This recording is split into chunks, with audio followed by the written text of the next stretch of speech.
wholeness and good day, good way. Today is 4/15/2025. For the Emperor. In tarot, the Emperor basically is a representation of God by a lot of people's ideology. Not only is it Aries, it's also a representation for God. 15 is the devil. So 4/15, you have God and you have the devil. Unfortunately, where people get lost on mental magic, we'll go that far and say mental magic, that which dominates this realm, is one thought form can inundate older thought forms to the point to where that new thought form becomes older than what was already there. Case in point, if you go back into history, there were no formatted daemons, there were no formatted angels. Now there were spirits, there were perceived deities on the level of God and demigod.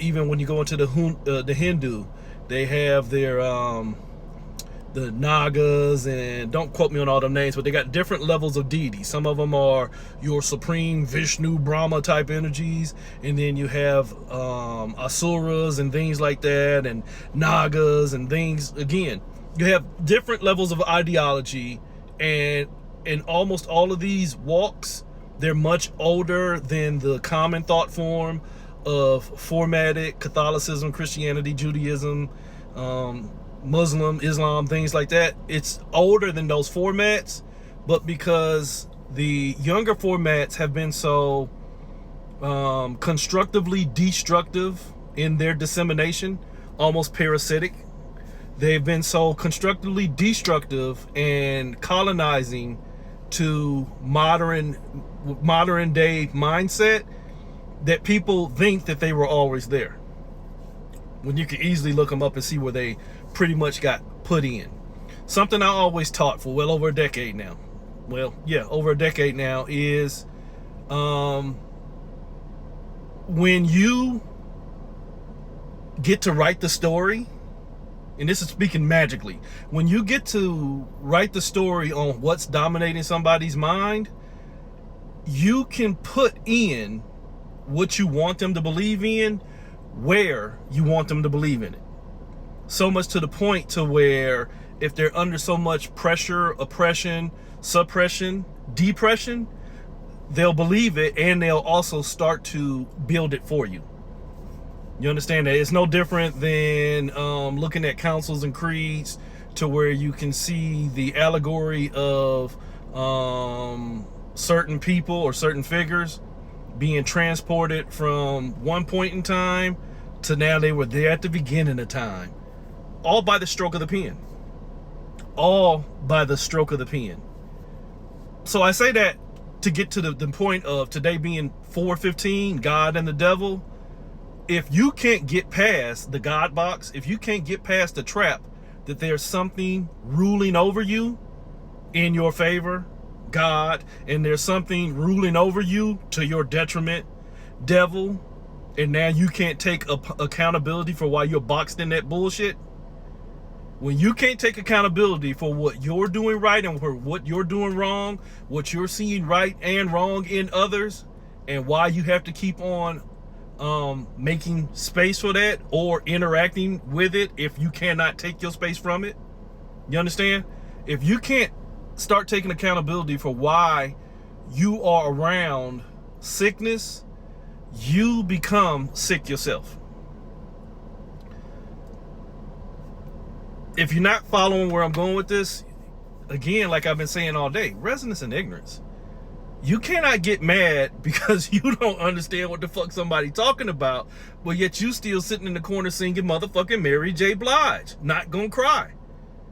Y'all got to get past that. It's not taunting you and picking on you. It's laughing at the idiocracy of people who are arrogant enough to stand on fucking melting soapboxes of shit, but won't get off and do anything different, and then feel antagonized and attacked when presented with a perspective that might be a door opener for them to open the door for themselves. See what I did there? I'm not telling you the way I do things is the way you should do things. I tell you my perspective on how I do things, my experience on my experience on how I did things, my awareness of what the things that I done based off of knowledge type systems that led me to the realization that they only leave me or left me in a cyclic loop. I'm telling you my personal experience of the things that I went through and how it got me into a more energetically fruitful format of existence by starting to own myself as source, own myself as the choice that needs to be chosen first, instead of choosing shit that have never allowed you to choose yourself. Take your time with that one. So the whole point is, if you caught in that God box of trying to find your God, and this ain't always the Christian format, trying to find out something to worship that you think is going to be greater than you so that you can now honor the grandness of yourself.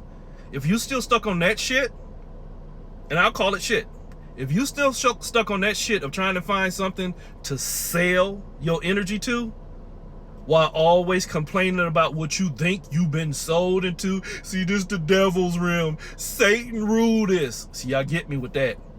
You're a full-on practicing occultist. You're a full-on practicing metaphysical practitioner who understands that certain formats of religions really don't fit into the box of the occult, even though a lot of them are the formats from where the occult came from. Let's not go there. Mental magic. If you can't get past that trap and you call yourself this, but you still keep including that, shh. To me, nah, I'm not gonna do that one to you, but I'll do this one to you though. It is no different than somebody who understands that there are reincarnation cycles and that there is the transference of energy upon the perceived moment of death, but yet you still calling on grandmama in heaven. I'm sorry, let me not take that one from you. Do what you do. Again, at the end of the day, do what you do, but when you run into a motherfucker like me, who probably done already done all that shit that you're doing, not trying to be funny, but just being honest with you, who probably done a lot of the shit that you already doing and used it to my benefit and to my detriment until I figured out that I was a detriment to my benefit. So then I started letting go of everything that I thought was there, letting go of everything that I thought I knew, and seeing what the fuck was really there. And again, like I answered this young guy this a little while ago, from my perspective, perspective does not include separation. When I started looking at my perspective of what I'm calling this experience, I saw what worked for me and I saw what was working me, and I made a choice. If you see what's working you and you see what's working for you, you make a choice. If you see what somebody else is working in, but what you're working for isn't working for you, you make a choice. But don't get mad because somebody is doing something different and actually enjoying and able to let their life tell their tale, versus you stuck in the ego arrogance of thinking you know what you know, when that what you know, you knew not at all. I'm sorry, I can't help you with that one. A lot of y'all would do well to let go of your ego to the point to where you realize some of that shit that you sucking in daily is really only sucking you in daily. Parasitic motherfucking experience, parasitic existence, but y'all looking for symbiosis. Stop trying to find symbiosis, find the perception of wholeness within yourself, and then see what you're feeding, see what's feeding from you, and find a better way to stop feeding altogether. Gotcha.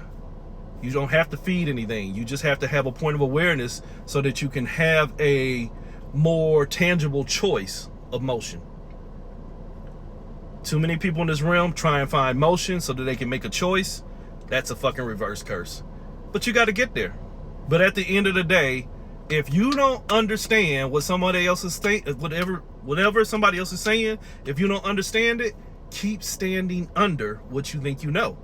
You gotta let your life tell your tale. You cannot get butthurt about not having awareness when you're stuck on what you think you know.